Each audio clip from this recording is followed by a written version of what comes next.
Hello friends, मैं अभय वाजपेयी हाजिर हूँ कक्षा 11 से संबंधित अपने अगले लेक्चर के साथ।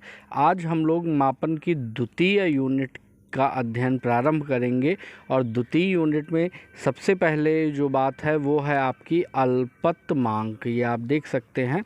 तो किसी अल्पतमांक होगा किसका? अल्पतमांक किसी यंत्र का होगा जिसका उपयोग हम लोग किस में करते हैं? मापन में करते हैं। तो अब अल्पतमांक होता क्या है ज़रा?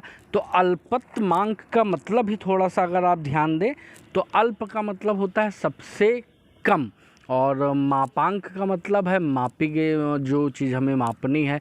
तो कहने का मतलब किसी यंत्र के द्वारा हम जो सबसे न्यूनतम माप को माप सकते हैं, उस न्यूनतम माप को या उस यंत्र द्वारा मापी जा सकने वाली उस न्यूनतम माप को ही हम उसका क्या कहते हैं? अल्पतमांक कहते हैं। इस बात को हम ऐसे समझ सकते हैं, जैसे आपकी कोई जो है मान लीजिए पटरी है, तो पटरी से हम अधिकतम एक या न्यूनतम 1 मिलीमीटर की दूरी, क्योंकि उसकी एक लाइन का मान 1 मिलीमीटर होता है, तो 1 मिलीमीटर से कम जो है हम नहीं माप सकते हैं, इसलिए उसका अल्पतमांक क्या हो जाएगा? 1 मिलीमीटर हो जाएगा। इसी प्रकार से जो अन्य यंत्र हैं वो जिस न्यूनतम माप को क्या करेंगे? माप सकेंगे, उनकी वह न्यूनतम माप ही क्या कहलाएगी? अल्पतमांक कहलाती है। तो इस प्रकार से इसकी परिभाषा आप देख सकते हैं, अल्पतमांक हेडिंग डाल के लिख लेंगे कि वह न्यूनतम माप जो किसी मापक यंत्र के द्वारा ली जा सकती है, उस यंत्र की अल्पतमांक कहलाती है। और उदाहरण के रूप में जैसे पटरी आपकी होती है, तो पटरी का अल्पतमांक हम लोग कितना लेते हैं? मतलब पटरी के द्वारा 1 मिलीमीटर की दूरी नाप सकते हैं, इसलिए इसका अल्पतमांक क्या हो जाएगा? 1 मिलीमीटर, या इसे 0.1 सेंटीमीटर भी कह सकते हैं। तो अब आइए चलते हैं अपने अगले टॉपिक पर। हमारा जो दूसरा टॉपिक है वो है मापन में त्रुटि।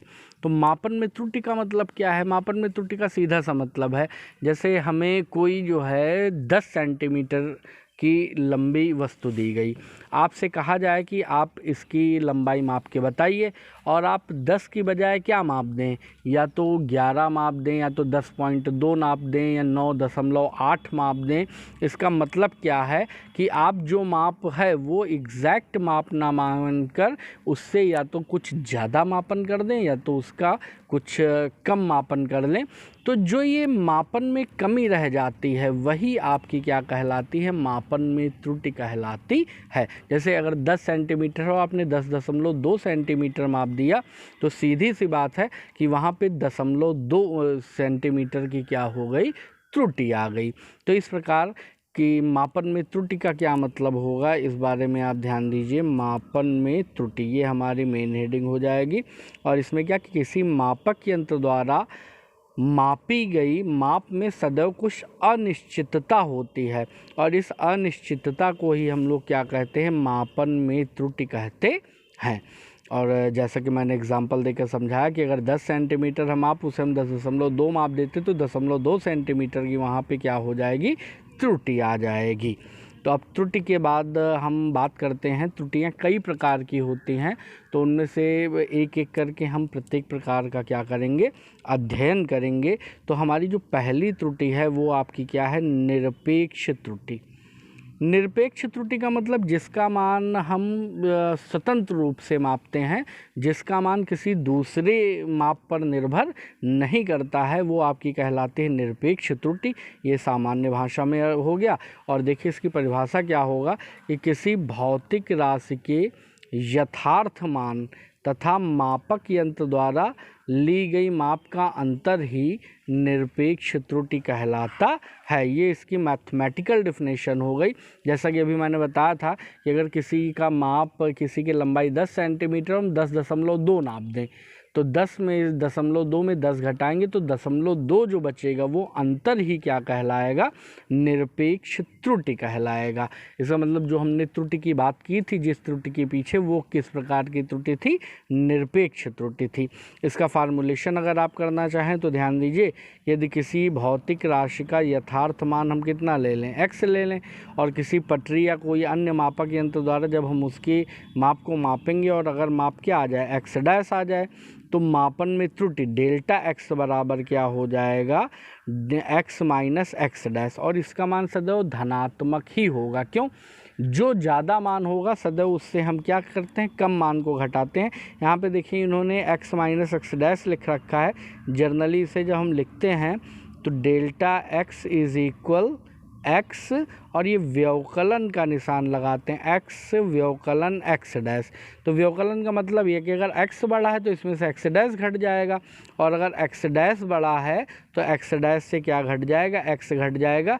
इस प्रकार से डेल्टा x का मान जो आता है वो सदैव क्या आता है, पॉजिटिव आता है, कभी भी निगेटिव नहीं आता है। तो ये हमारी प्रथम प्रकार की त्रुटि हो गई, जिसे हम लोग क्या बोलते हैं, निरपेक्ष त्रुटि। अब जरा ध्यान दीजिए, इसके बाद हमारा जो अगला टॉपिक है वो है भिन्नात्मक या आपेक्षिक त्रुटि। आपेक्षिक त्रुटि मतलब जिसके सापेक्ष त्रुटि को मापा जाए। जैसे किसी की लंबाई मापने में आपसे 4 की त्रुटि हुई, तो आपसे कहा जाए कि 2 के आधार पर इस त्रुटि को आप क्या कहेंगे, तो 2 के आधार पर अगर बात की जाए तो वो त्रुटि 4 आई है, तो 2 का दुगना हो गई 4, अर्थात जो त्रुटि होनी चाहिए वो 2 की अपेक्षा क्या है, दुगनी है। ठीक है, तो इसी प्रकार से ध्यान दीजिए आप, आपेक्षिक त्रुटि या भिन्न त्रुटि क्या हो जाएगी। आपेक्षिक त्रुटि या भिन्न त्रुटि में आप अपनी स्क्रीन पर देख सकते हैं कि किसी मापन में निरपेक्ष त्रुटि तथा यथार्थ माप के अनुपात को आपेक्षिक त्रुटि कहते हैं। जैसा कि अभी पीछे मैंने आपको समझाया कि उसका माप कितना था, जैसे कोई वस्तु है और तो यदि उसकी माप कितना है, 10 सेंटीमीटर है, 10 सेंटीमीटर है, और उसकी मापी कितनी गई, 10.2, तो इनको डिफरेंस कितना आएगा या व्यवकलन कितना आ जाएगा, ये आ जाएगा 0.2। तो यदि 0.2 को या 0.2 को यदि हम भाग कर दें इसके प्रारंभिक मान 10 से, तो ये जो मान आएगा ये किसके सापेक्ष आएगा, 10 के सापेक्ष आएगा।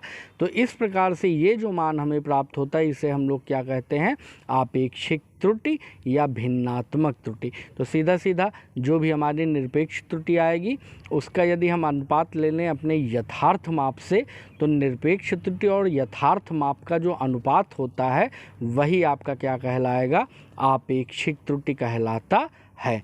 अब इसके बाद में हम बात करेंगे प्रतिशत त्रुटि की। तो देखिए प्रतिशत त्रुटि का मतलब ही है कि किसी भी त्रुटि का प्रतिशत मान, और किसी भी चीज़ के प्रतिशत मान को निकालने के लिए हम 100 के आधार पर उसका मान निकालते हैं। तो ध्यान दीजिए, जैसे अभी पीछे हम लोगों की बात हुई तो पीछे हमारी त्रुटि कितनी आई थी, डेल्टा एक्स, और बटे में कितना आ गया था, एक्स। अब इसका मान हमें किस पर निकालना है, 100 के आधार पर निकालना। तो 100 के आधार पर निकालने के लिए यहाँ पे 100 होना भी चाहिए, तो इसलिए 100 से यहाँ पे हम कर देंगे गुणा, और 100 से यहाँ पे हम क्या कर देंगे, भाग। अब जो देखिए प्रतिशत का मतलब ही होता है, प्रतिशत का मतलब होता है 1/100। तो ये जो 1/100 यहाँ पे लिखा हुआ है, बटे वाला 100, इसको अगर आप प्रतिशत में बदलना चाहें तो आप क्या लिख देंगे, डेल्टा एक्स बटे में क्या हो जाएगा, एक्स, और गुणे में हो जाएगा 100, और साथ में निशान काहे का आ जाएगा, प्रतिशत। तो इस प्रकार से ये हमारा जो सूत्र बन जाएगा प्रतिशत त्रुटि का, वो आपका क्या हो जाएगा, डेल्टा एक्स अपॉन एक्स और इनटू में 100%। तो इस प्रकार से जो भी मान हमें प्राप्त होगा वो प्रतिशत में प्राप्त होगा, और प्रतिशत में प्राप्त होने वाला यह मान ही प्रतिशत त्रुटि कहलाता है। तो आज ये इतनी ही विषयों पर हम इतने ही टॉपिक पर चर्चा करेंगे, और कल हम फिर हाजिर होंगे नए टॉपिक के साथ। इसी के अगले टॉपिक्स पे बात करेंगे। तब तक के लिए धन्यवाद।